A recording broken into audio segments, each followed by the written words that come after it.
I was part of the most elite, well-trained unit in the United States Navy for almost 10 years.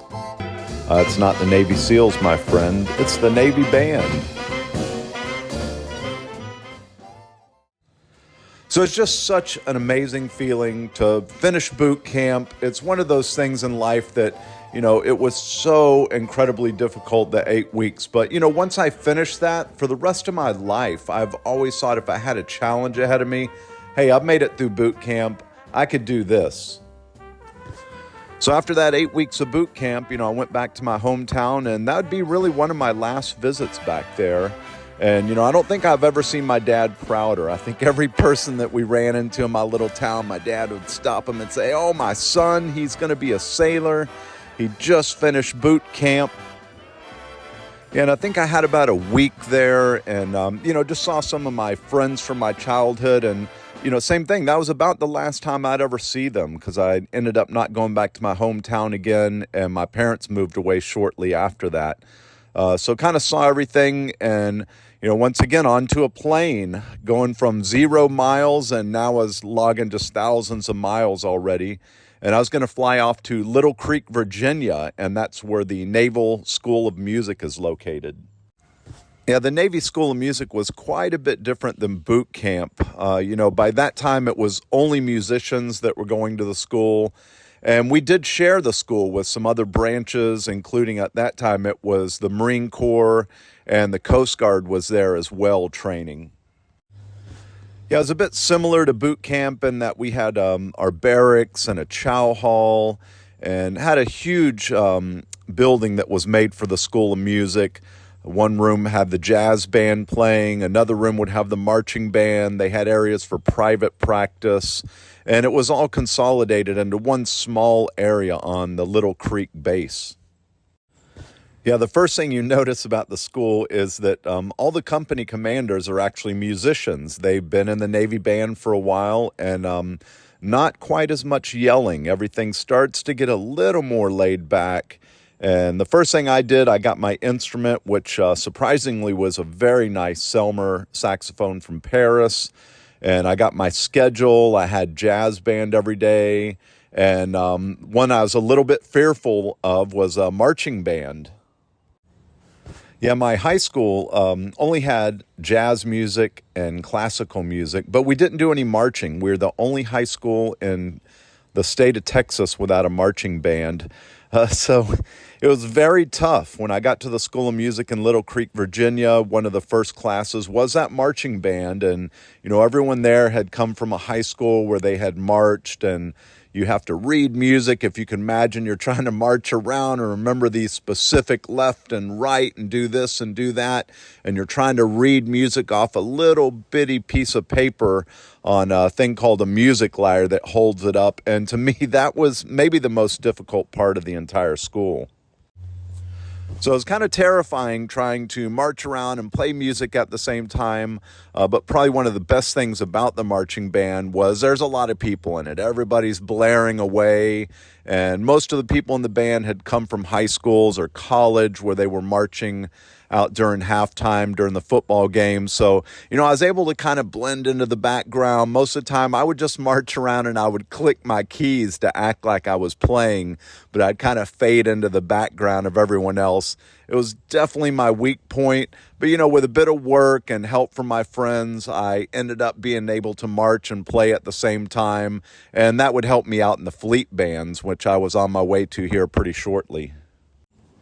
So although I was a very weak marcher, definitely the weak link there, I have to thank Doc Morgan, my high school instructor, for whipping me into shape for jazz music. That was a big part of the Navy Band, and every day we would go sit down in the big band, everyone would group up, and, I was probably one of the better players there.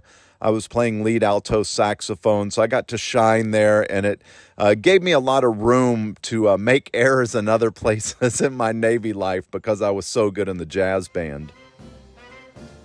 And as you'll hear repeatedly here, I was pretty much a dumbass when I was 18 and 19 and 20.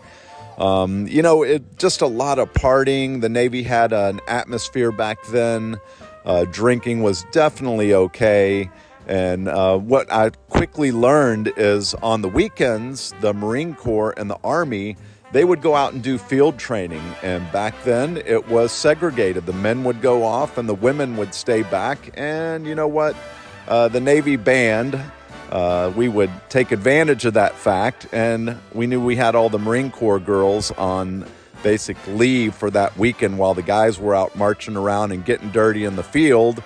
We would go with the girls and go into town and usually rent a hotel room, get a lot of booze, and just absolutely party it up for the weekend. So back in the day, the Navy School of Music was about 6 months long and a very tight community. So you got really good friends with everyone that was in the school going through. And I live in Australia now. One of my best friends, we were in the School of Music together. We crossed paths in the Navy band out in the fleet bands a number of times. And he lives in Australia now. So every once in a while we'll go out and have a coffee and still keep in touch with a few guys that I knew, now almost 30, 40 years ago. Yeah, that 6 months went so quickly. You tried to learn everything. And of course, I did get into trouble already. And just before we were going to graduate, it was New Year's Eve, actually. And same thing, the Marine Corps guys were out in the field. So we grabbed some of the Marine Corps women and we went in town and rented a hotel room and brought a ton of booze. We were just partying like maniacs. And it was snowing outside at that time. And drunk me, I went down into the lobby and went outside for something. And when I came back in, the manager of the lobby probably had heard there was a party going on, saw me with my haircut and said, "Hey, what are you doing? What room are you in?" And, I didn't want to give up everyone else. So I wouldn't tell them what room I was in. So eventually I was in my shorts and t-shirt. They kicked me out of the hotel and the guy said, "Don't come back." And sure enough, it was too cold outside. So I tried to sneak back inside and I got caught and they called the Virginia police on me. They came and booked me as my first and only time to go into a jail cell. And I had to wait in the jail cell. And sure enough, the next morning, my chief came out. He was pretty high up in the School of Music there. He had to come and bail me out of jail. And they quickly made a court date because I was about to ship out. And I ended up getting a slap on the wrist, but it was a pretty serious infraction. And I had to go in front of the commander of the base and hadn't even been in the Navy a couple of months. I got in so much trouble. And at that point, I was going to go to the 7th Fleet Band in Yokosuka, Japan. And they threatened me with, "Bragg, you're a fucking idiot. I don't think we're going to let you go to that. We're going to have to send you to another band. You're going to get in too much trouble out there in Japan." And, I talked my way out of it. And sure enough, that chief who helped me out there, he ended up being one of my master chiefs in a fleet band down the road. So I just made it out of the School of Music. Thank you to Master Chief Kim, and he saved my ass, and I got my orders, and I was going to ship off to Japan. So one more time, I got to fly back to my little hometown, kind of said bye to my parents. I knew I was going to go over to the 7th Fleet in Yokosuka, Japan, and that would be 2 years before I came back home. Hey, thanks so much for listening, people. That was the end of my School of Music career, and I was about to go off into the Navy Fleet Band. And I got my music lyre on my patch. And stay tuned. Next episode, I get to Japan and all hell breaks loose for sure.